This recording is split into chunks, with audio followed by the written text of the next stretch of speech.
Доброе утро! Вы смотрите программу «Утро Якутии» на телеканалах «Якутия-24» и НВК «Саха». Меня зовут Катерина Винокурова.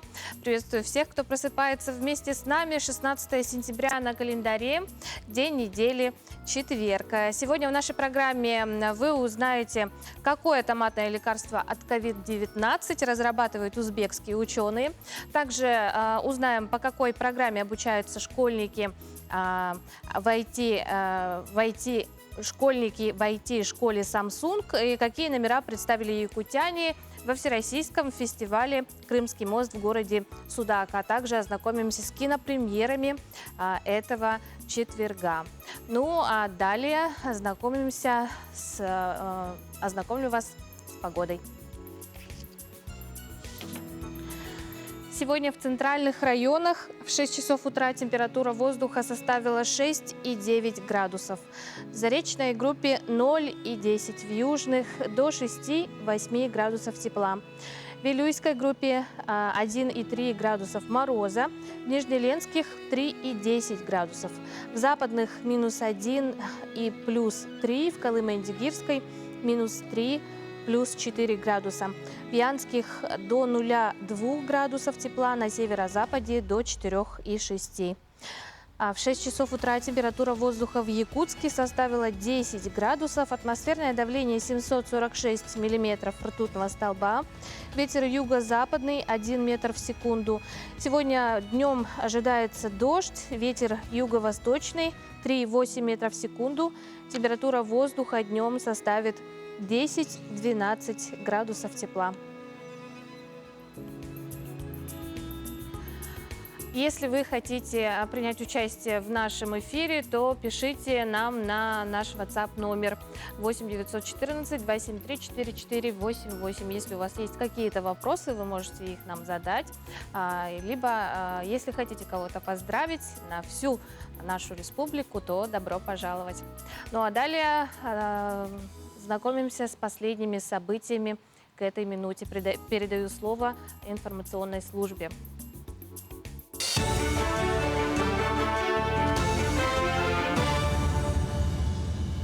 Приветствую студию «Утро Якутии» с новостями Влад Давыдов. Синоптики прогнозируют дожди и мокрый снег в Алданском и Нерынгринском районах 16 сентября.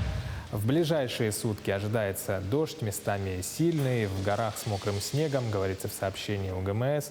Также 17 сентября ночью на юге ожидаются сильные дожди на севере и юге. 18 сентября в центральных районах местами с мокрым снегом.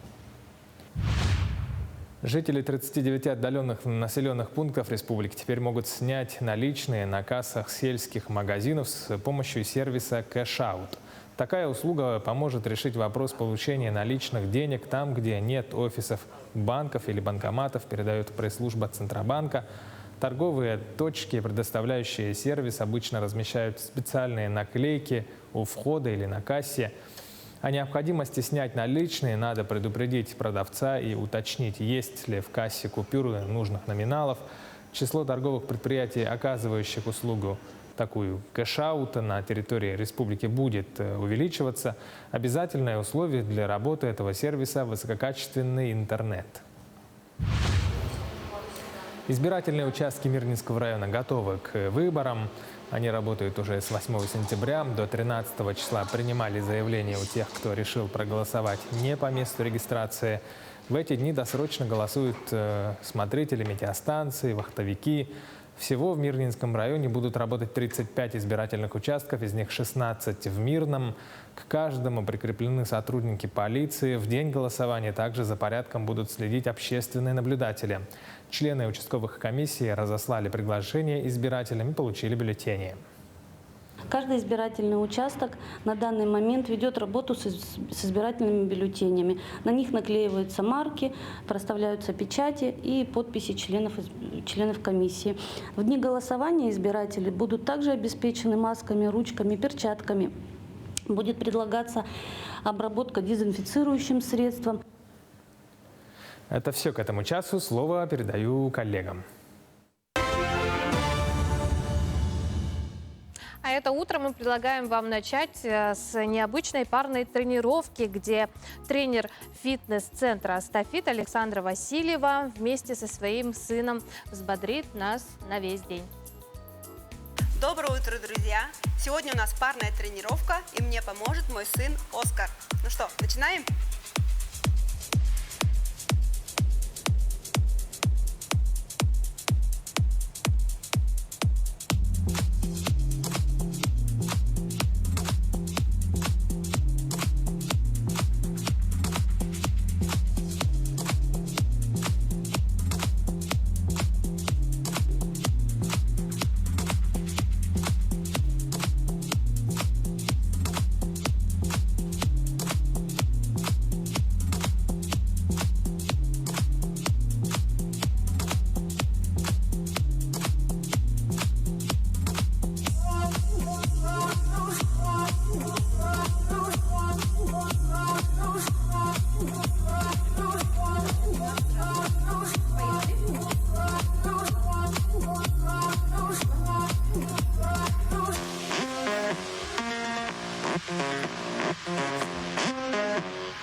Надеюсь, вы взбодрились.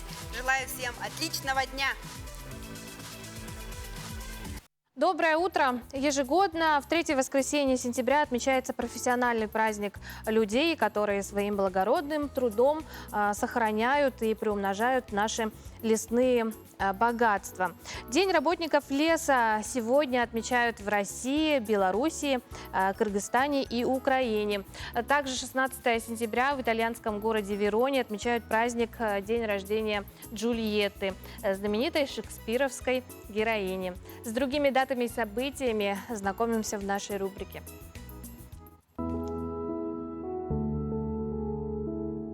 На календаре 16 сентября. Сегодня отмечают День хлеба с корицей и изюмом, День рождения Джульетты, День работающих родителей, Международный день озонового слоя, День завитушек, кудряшек и локонов. По народному календарю в этот день почитают память мученицы Домны Никомедийской. Этот день посвящают наведению порядка в доме и хозяйственных постройках. Выбрасывают ненужный хлам и мусор, который вечером сжигают вместе с ботвой от картофеля. Считается, что такой обряд принесет удачу и благополучие на весь год.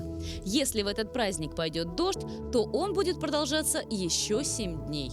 События в этот день. В 1821 году Российская империя подтвердила свои исключительные права на Аляску. Основан Государственный академический центральный театр кукол имени Образцова. В этот день в Новороссийске состоялось открытие мемориального комплекса. В 1998 году вышел мюзикл «Нотр-Дам-де-Пари». В этот день родились Михаил Кутузов, русский полководец, генерал-фельдмаршал; Биби Кинг, американский блюзовый гитарист, певец, автор песен; Питер Фальк, американский киноактер; Ангелина Вовк, советская и российская ведущая на телевидении и эстраде, народная артистка России; Евгений Петросян, советский и российский артист эстрады, писатель-юморист, народный артист РСФСР. Именины в этот день отмечают Ян, Харитон, Филипп, Сергей, Роман, Петр, Николай, Михаил, Константин, Илья, Иван, Ефим, Вальдемар, Владимир, Василий, Андрей, Алексей, Василиса.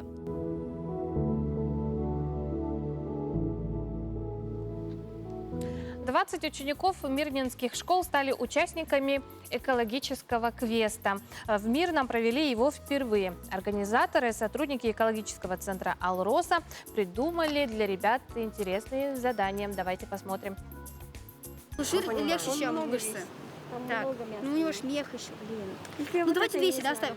Какого веса может достигать северный олень и до какой глубины ныряет Атлантический морж? Вопросы не из простых. Радмир Суфиянов уже участвовал раньше в экологической и биологической олимпиаде. Ему нравится тема бережного отношения к окружающей среде. В будущем планирует поступать на экологический факультет. Считает, что в районе есть экологические проблемы. Свалки, загрязнение листьев, ну, то есть загрязнение растительности города, то есть автомобильные газы. Хорошо, что заправка далеко от города, но также там рядом лес. Это ни туда, ни сюда как-то. Вырубка лесов очень плохо, убитие животных, браконьеров. Хорошо, что есть живые алмазы Якутии, потому что это хоть как-то спасает живую природу от браконьеров. Экологический квест для школьников организовали сотрудники экологического центра «Алроса». В качестве жюри пригласили комитет по охране природы. Участвовали более 20 учащихся из 4 школ. Первый этап квеста провели на улице. Школьники решали тесты, отвечали на вопросы. Каждое задание в своей локации. Всего их было 4. Но не все далось легко.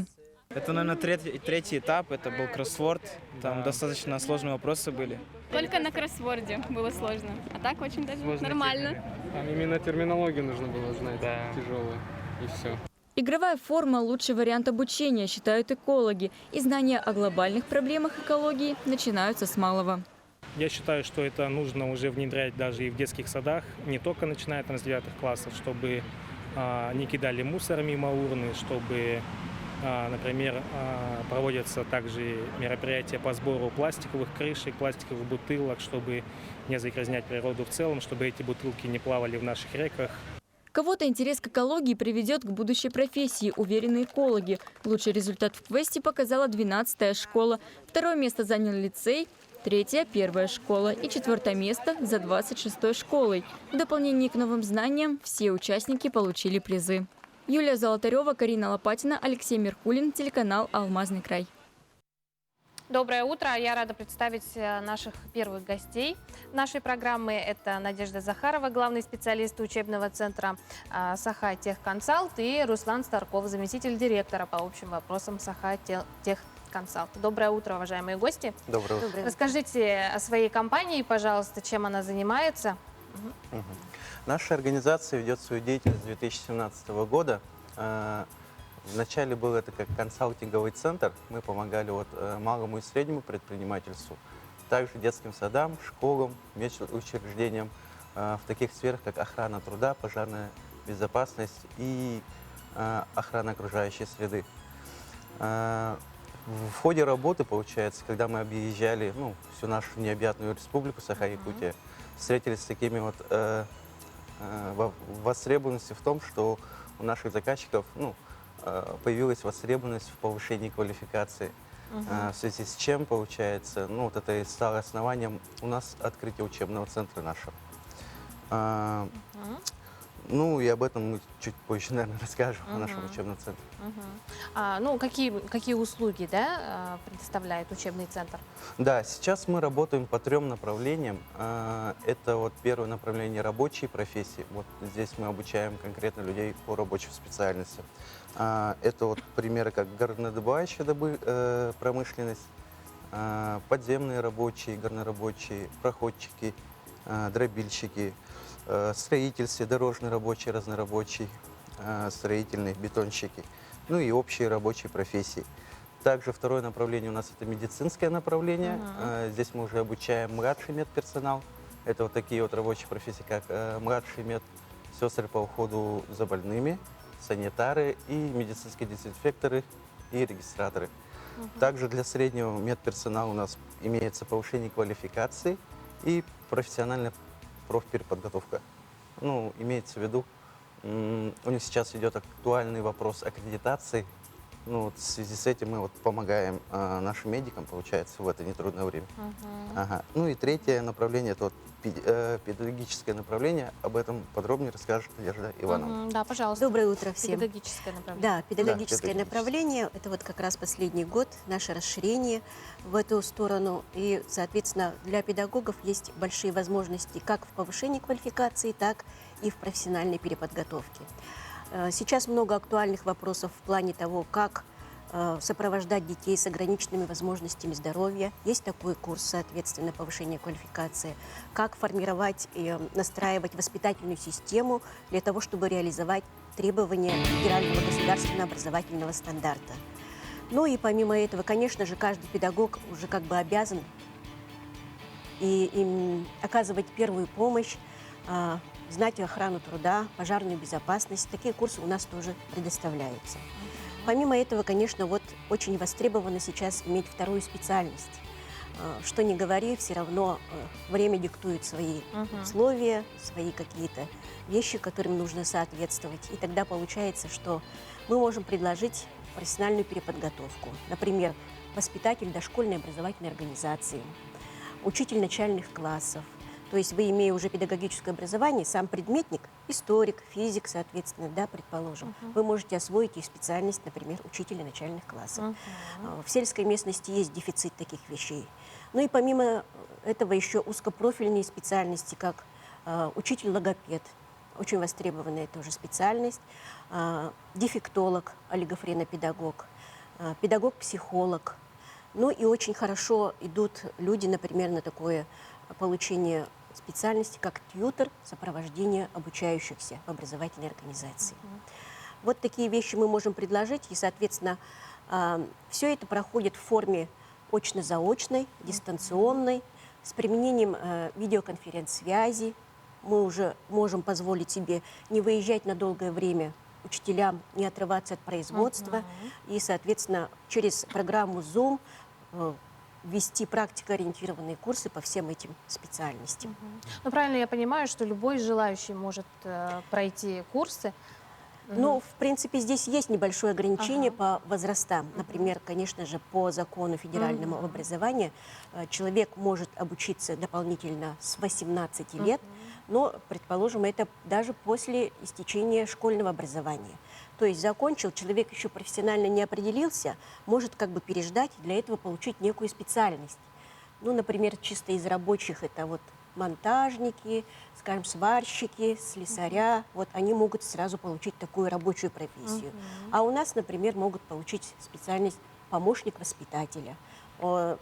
Конечно же, сейчас в детские сады берут просто, скажем так, без образования, но приоритетно все равно в любом случае иметь свидетельство о том, что ты прошел обучение. И тогда у тебя несколько, получается, повышается и заработная плата, и помимо этого тебе могут предоставить возможность заменить воспитателя на какое-то короткое время. Вот такое. А по продолжительности курсы сколько длятся? Ну, курсы повышения квалификации обычно длятся стандартно 72 часа, могут быть даже краткосрочные, как пожарная безопасность, охрана труда 46 или 36-40 часов, предположим, а профессиональная переподготовка, конечно, она гораздо больше. Она может длиться в 3 семестра. Первый семестр слушатель может зачислиться, приехать, освоиться, соответственно, и пройти какой-то очный блок. Потом уже второй семестр чисто на дистанте, и последний, третий в виде экзамена уже получить соответствующий диплом. Ну и по результатам освоения, да, образовательных программ какой-то документ выдается? Ну вот смотрите, если мы говорим о рабочих профессиях, это будет уже свидетельство установленного гособразца о присвоении рабочей профессии. Если же мы уже говорим о лицах тех, которые имеют среднее профессиональное образование или высшее образование, для них уже будет удостоверение о повышении квалификации или дипломы о профессиональной переподготовке. Что ж, уважаемые гости, спасибо вам за эту интересную беседу. Добро пожаловать, да, в Саха Консал. Да. Обязательно. Спасибо. Мы продолжаем. В Узбекистане разрабатывают томатное лекарство от COVID-19. В Центре геномики и биоинформатики Академии наук в Ташкенте идет работа по созданию съедобной вакцины на основе томата путем переноса клонированного С-белка COVID-19 в овощ. Специалисты объясняют выбор растения, в том числе экономической целесообразностью. Подобная вакцина не требует особых условий для хранения и транспортировки, а также специального оборудования и большого количества персонала, поскольку томаты можно выращивать на плантациях. Кроме того, ученые предполагают, что съедобная вакцина при употреблении в пищу потенциально способна вызвать меньшее количество побочных эффектов. Глава центра также заявил, что для людей с аллергией разрабатываются препараты на основе других овощей. Согласно предварительным данным, продолжительность действия такой прививки без ревакцинации составит порядка 1,5 лет. Когда человек кушает помидор, попадает в желудочно-кишечный тракт, и в кишечном тракте у нас в организме существует слизистая оболочка. Вот в этих слизистых оболочках очень много встречается иммунной клетки, это макрофаги. И в кишечниках будет всасываться это антиген, и начинается образование иммунитета. А в этом году отделение скорой медицинской помощи города Якутска отмечает свой 90-летний юбилей. О том, как проходят будни у скорой помощи, узнавала Надежда Саханская.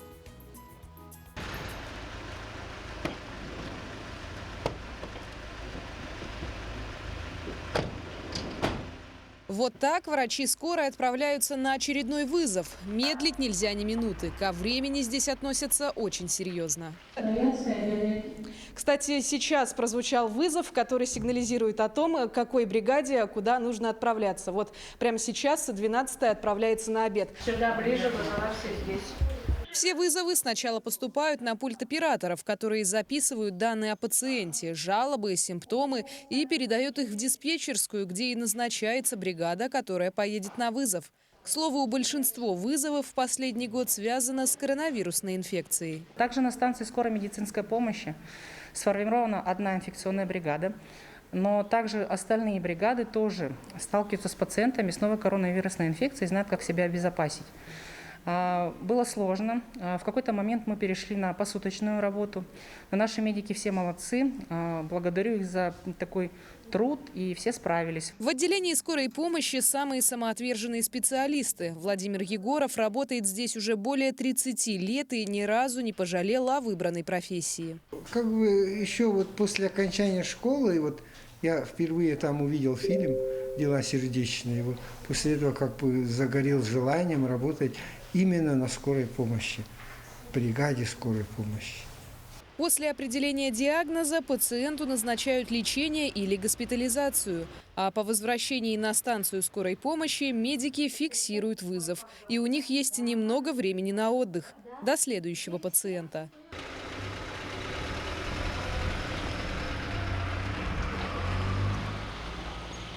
На все вызовы врачи скорой помощи спешат точно так же, как и в свой первый рабочий день.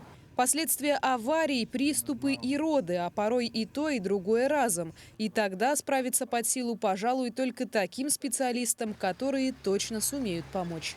Надежда Саханская, Павел Пахомов, Якутск.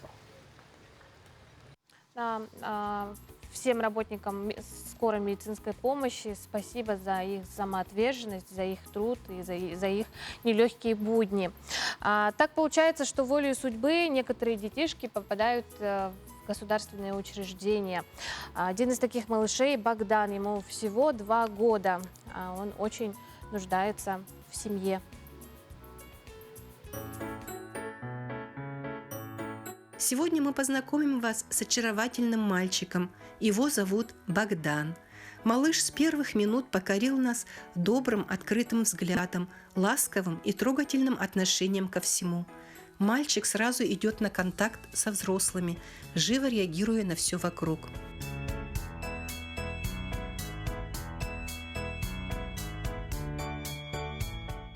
Это Богдан, ему 2 года. Он у нас ласковый, добрый, застенчивый мальчик. Он с большим интересом познает окружающий мир. Внимание у него устойчивое достаточно, он легко переключается с одной деятельности на другую. Богдан любит спокойные игры, любит игры со строительным материалом, любит слушать сказки, рассматривать книжки. Богдан еще не говорит, но уже пытается. С легкостью сортирует цвета по образцу. Пытается геометрические фигуры тоже сортировать. Колечки надевай. Где колечко большое? А еще Богдан очень любит заниматься у логопеда. Кто это? Правильно, кто это? Это ухо, правильно. А как говорит? Собачка как говорит? Правильно, говорит, да? А как ходит собачка? Топ-топ-топ, как ходит? Покажи. Топ-топ-топ-топ. Ай, молодец. Топ-топ-топ ходит собачка.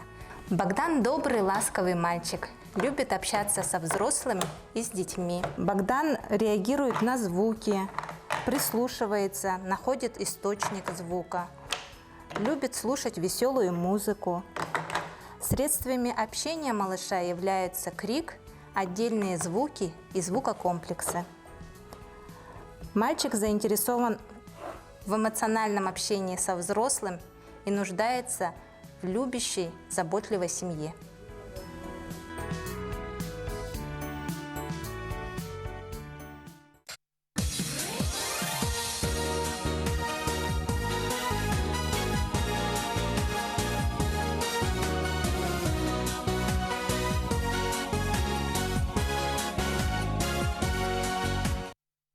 А студенческий народный ритуально-обрядовый театр «Эйге» Якутского колледжа культуры и искусств имени Макарова стал лауреатом Всероссийского фестиваля «Крымский мост». Праздник музыки, танца и искусства собрал свыше 500 участников из разных уголков нашей страны и длился ровно 5 дней в городе Судак. Какие номера представили якутяне на Крымском полуострове, расскажет моя коллега Айсена Бурнашова.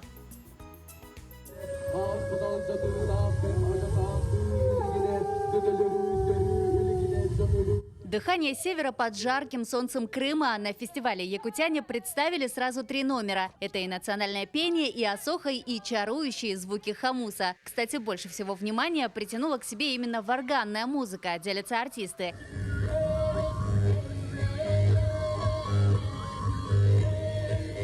Номер мы назвали «Звуки серединной земли». И старались, это вот начиная с зимы, наша вьюга-пурга, да? Дальше было вот наступление весны и наступление лета. Наше божество лошадь, мы все это хотели передать через звуки хамуса. Выступления прошли на разных площадках Судака. Мероприятия коснулись и Дня города. Так, 11 сентября состоялись костюмированные шествия по улицам и набережным. Кульминацией фестиваля, конечно, стало награждение участников. Студенческий народно-обрядовый ритуальный театр «Эйге», Республика Саха, Якутия, руководитель Попаенова Мария Гаврильевна.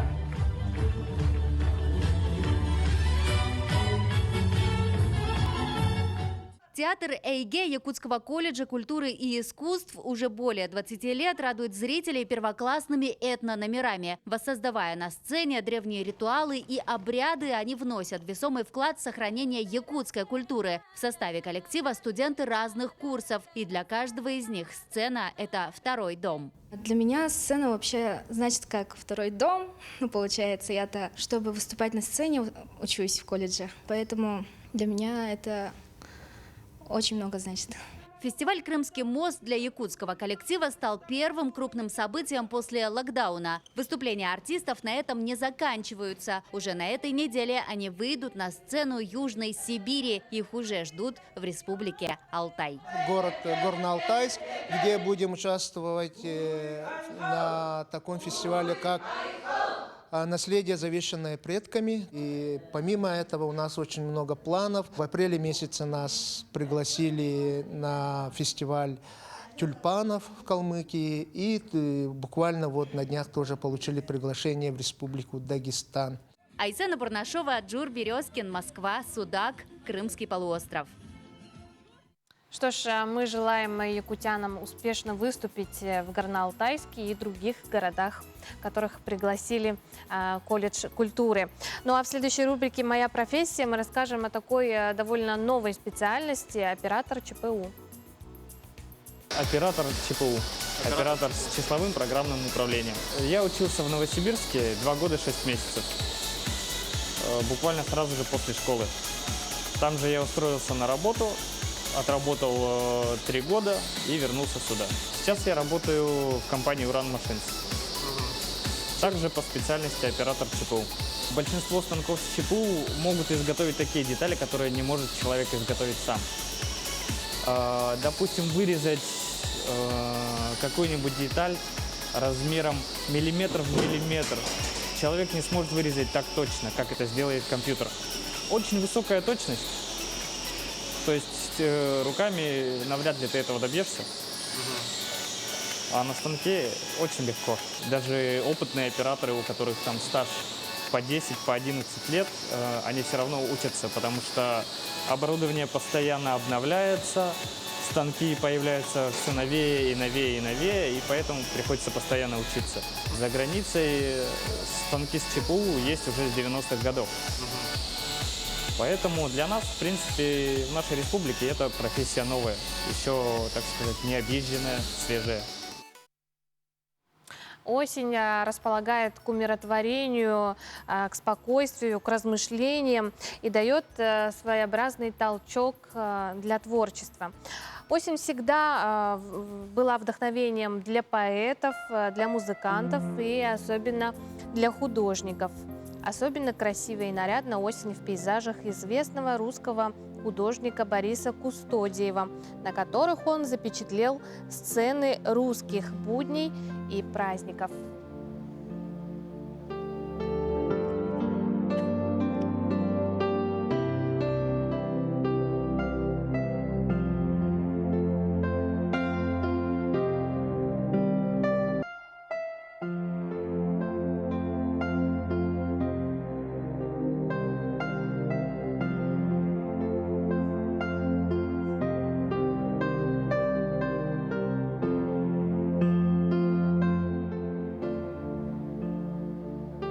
Хочу напомнить, что вы всегда можете написать нам на наш WhatsApp номер 8 914 273 4488. Напоминаю, 16 сентября сегодня. Если у ваших близких или знакомых сегодня день рождения, то отличный способ написать нам.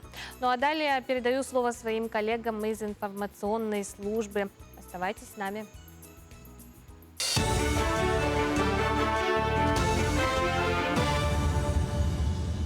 Еще раз приветствую студию «Утро Якутии». Новости к этому часу в студии Влад Давыдов. В рамках республиканской онлайн-ярмарки под названием «Траектории карьеры» свыше 3000 вакансий предложили соискателям крупные промышленные предприятия Якутии. Дистанционную ярмарку посетили представители компаний и предприятий, известных как в России, так и за ее пределами. Среди них Алроса, Колмар, Селигдар, Эльгауголь, Иркутская нефтяная компания, ЕТЭК и многие другие. Министр промышленности и геологии Якутии Максим Терещенко отметил, что количество желающих работать в нефтегазовой и угольной, также золотодобывающей отраслях постоянно растет. Этому способствует применению компаниями самого современного оборудования, достойные условия труда, конечно, хорошая заработная плата в сфере промышленности. В микрорайоне Тускул автодорожного округа Якутска отсыпали песчано-гравийную смесь. Это 4 улицы микрорайона. Дороги отсыпаны в рамках программы поддержки местных инициатив. Так реализован один из 10 проектов в Якутске. По инициативе жителя микрорайона Тускул управа округа подала заявку на участие в программе в декабре прошлого года. В июле этого года по аукциону был определен подрядчик. На сегодняшний день в микрорайоне круглогодично проживают более 100 семей и освоено 3000 земельных участков. Жители округа, жители микрорайона совместно с управой автодорожного округа подали заявку. И сегодня вот как бы мы стоим, именно завершаем и проводим субботник. Именно почему участвовали по ППМИ и именно по дорогам, но вкратце сказать, Одна из проблем была вообще труднодоступность, потому что не могла спецтехника заехать, там скорая помощь, полиция, поэтому жители очень много жалоб поступало. И посовещавшись с жителями, решили, не только просить от города, но и попробовать свои силы в других программах, и решили подать заявку в ППМИ. И мы прошли отбор и удачно реализовали. Русский драмтеатр имени Пушкина отправляется на гастроли в Приморье. Площадкой для показов станет Академический краевой драмтеатр имени Горького. Труппа Русского театра представит жителям и гостям Владивостока 7 спектаклей. Это классические произведения, комедии, драмы, музыкальные и детские спектакли. На сегодняшний день жители Приморья уже приобрели более половины билетов. Это все к этому часу. Слово коллегам. Доброе утро. Компания Apple показала iPhone 13, 13 mini, 13 Pro и 13 Pro Max. Семейство смартфонов продемонстрировали на сентябрьской презентации яблочной компании. Одним из главных нововведений в дизайне смартфонов стал уменьшенный экранный вырез. iPhone 13 и 13 mini получили иное размещение камер. Теперь они выстроены по диагонали. В остальном же смартфоны внешне крайне похожи на своих предшественников. Важным нововведением стало увеличение минимальной планки памяти в младших моделях. Теперь она стартует со 128 гигабайт. И впервые появится версия с накопителем 1 терабайт. Новые iPhone получили увеличенные батарейки. Apple обещает в среднем прибавку автономности в 1,5-2 часа. Зарядок в комплекте не будет. Стоимость и сроки начала поставок новых iPhone в Россию станут известны чуть позже. А с 1 сентября этого года, напоминаю, открылся Центр цифрового образования IT-Куб на базе Центра технического творчества города Якутска. Сегодня в нашей студии руководитель этого центра Алексей Попков и педагог дополнительного образования IT-школы Samsung, Центра цифрового образования Виктор Павлов. Доброе утро, уважаемые гости. Доброе утро. Доброе утро. Алексей, как начался учебный год у центра? На сегодня мы начали обучение по 6 направлениям. Это алгоритмика и логика, программирование Python, мобильная разработка,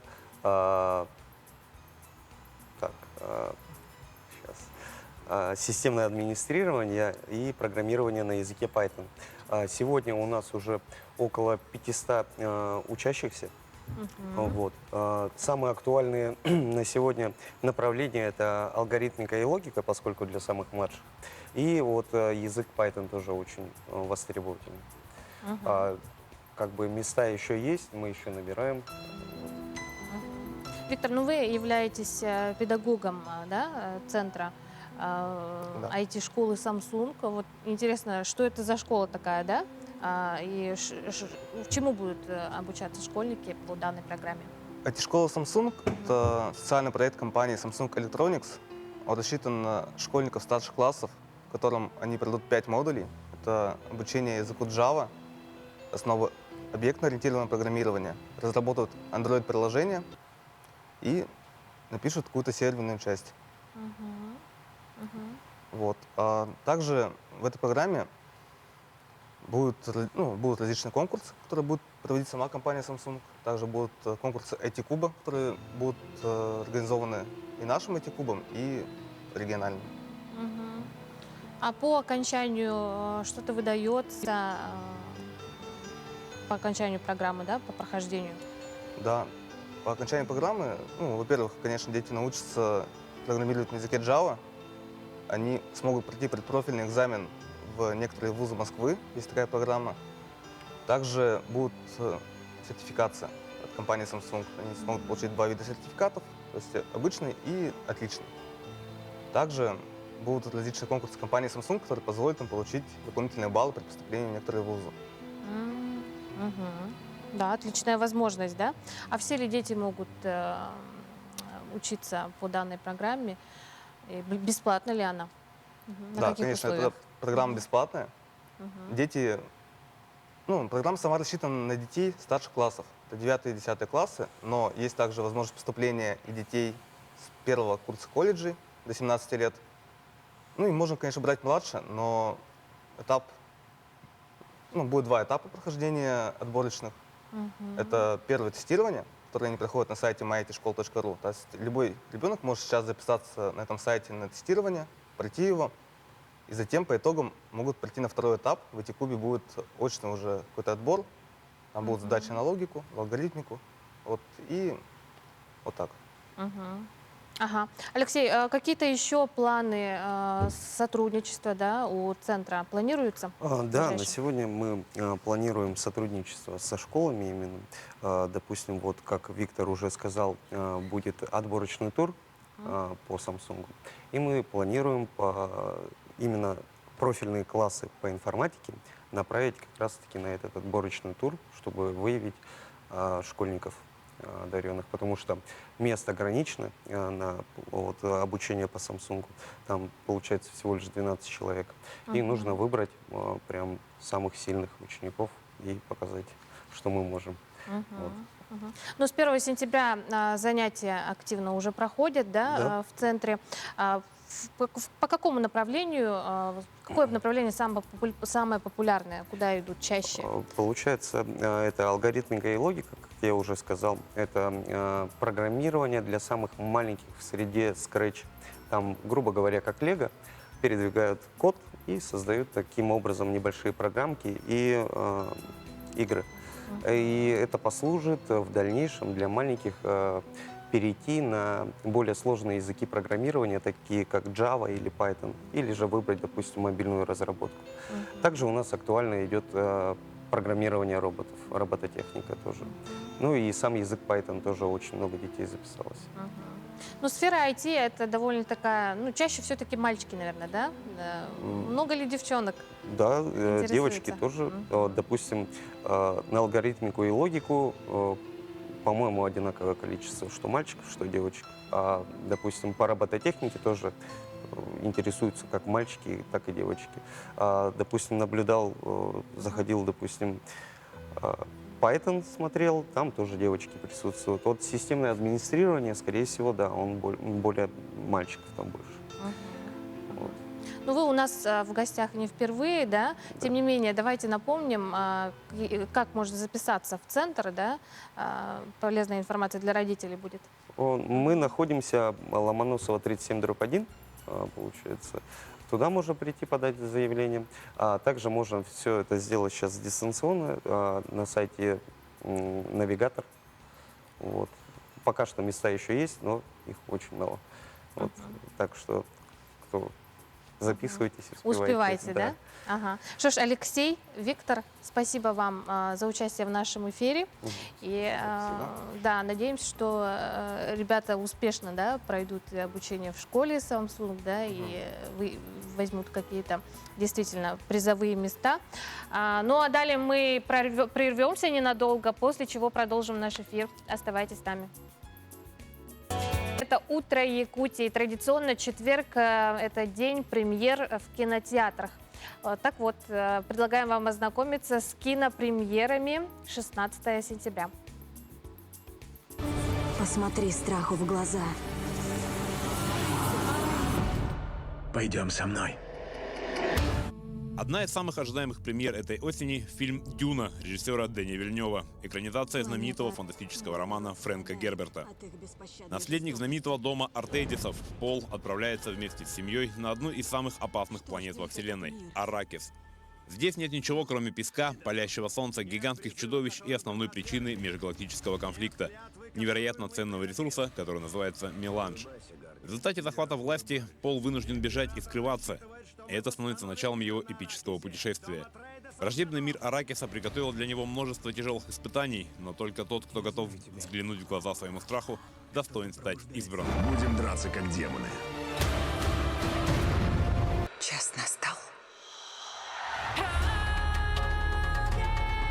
Дюна. Самое страшное паровозик. Дайте хоть поесть, все остынет! Если ты еще трезвый, паровозик везет тебя прямиком в отчаяние. Для любителей более легких жанров в кино начинается франко-бельгийская комедия «Холостяк на свадьбе». Заядлого холостяка Андриана родственники просят подготовить торжественный тост к скорой свадьбе сестры. Адриана охватывает паника. Он не любит выступать на публике, но еще больше ненавидит свадьбы. Убежденному браконенавистнику предстоит настоящее испытание, и самое сложное в нем — не превратить свадьбу сестры в семейную разборку, где может достаться всем. Если он навернется, значит, мы проведем вместе всю жизнь. По рукам? По рукам. Ага. Аккуратнее! Как вам не стыдно? Холостяк на свадьбе. Ничего себе, где это мы? Это, братик мой, сундучное царство. Для маленьких зрителей кинотеатры приготовили мультфильм «Маски для Николаса». Маленький Николас переезжает к любимой бабушке, дедушке и кузену Дэвиду, который его не принимает.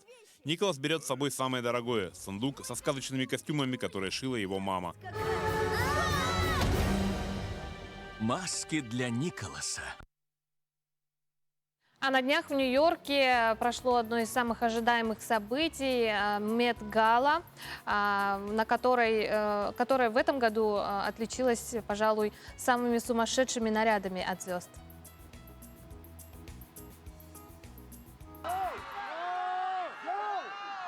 Одно из главных событий мира моды – бал Мет-гала отгремел в Нью-Йорке. Внимание прессы и не только профильного глянца было приковано к красной ковровой дорожке этого мероприятия.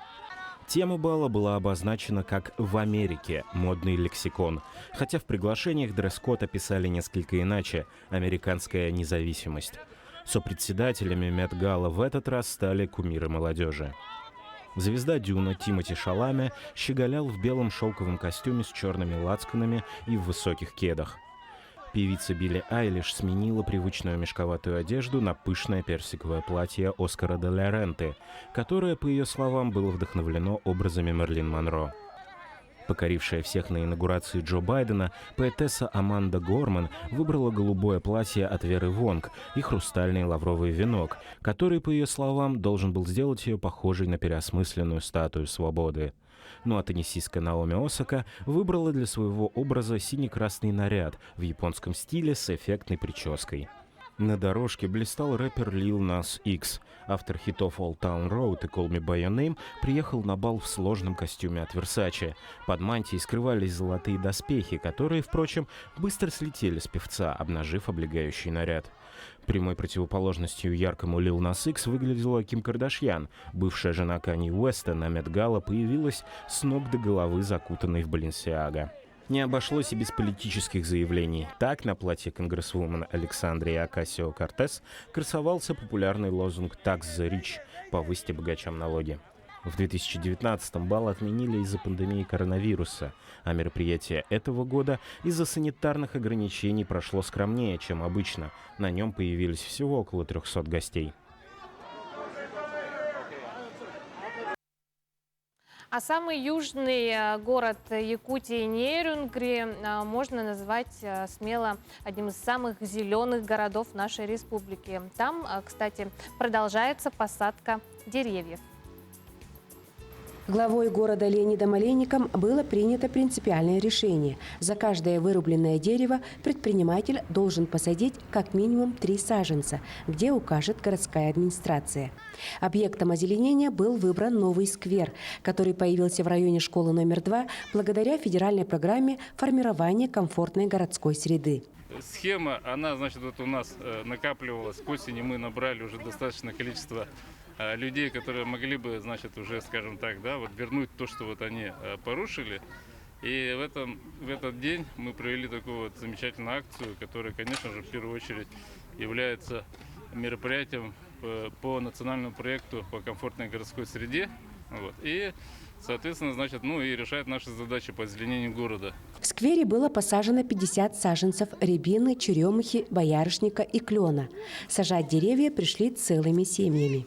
Приняв участие в высадке саженцев, многодетная семья Караевых внесла свой вклад в экологию города. Шли всей семьей, полным составом. Пока что 5 деревьев посадили. На этом не остановимся. Как пришли, то что надо сажать деревья тоже, чтобы природа наша дышала. Отрадно, что к посадке деревьев активно включилась и детвора, которая гуляла в сквере. Следуя примеру старших, ребята с радостью вовлекались в процесс. Мне понравилось поливать и высаживать деревья. Я бы еще хотел посадить деревья, но я их только лил. Это наш родной сквер, мы в нем гуляем, а сейчас еще будем ухаживать за деревьями.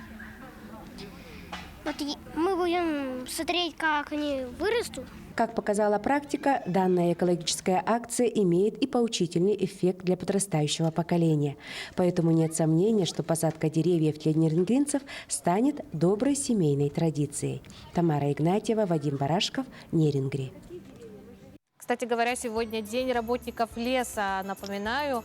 И, пользуясь случаем, поздравляю всех специалистов в этом деле. Спасибо вам за ваш благородный труд и за сохранение наших лесов. Ну а далее предлагаю немножко разомнуться и сделать нашу утреннюю традиционную зарядку. Доброе утро, друзья! Сегодня у нас парная тренировка, и мне поможет мой сын Оскар. Ну что, начинаем?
Надеюсь, вы взбодрились. Желаю всем отличного дня. На этом наша программа подходит к концу. Желаю вам плодотворного четверга, отличного настроения. До встречи, до завтра на наших телеканалах.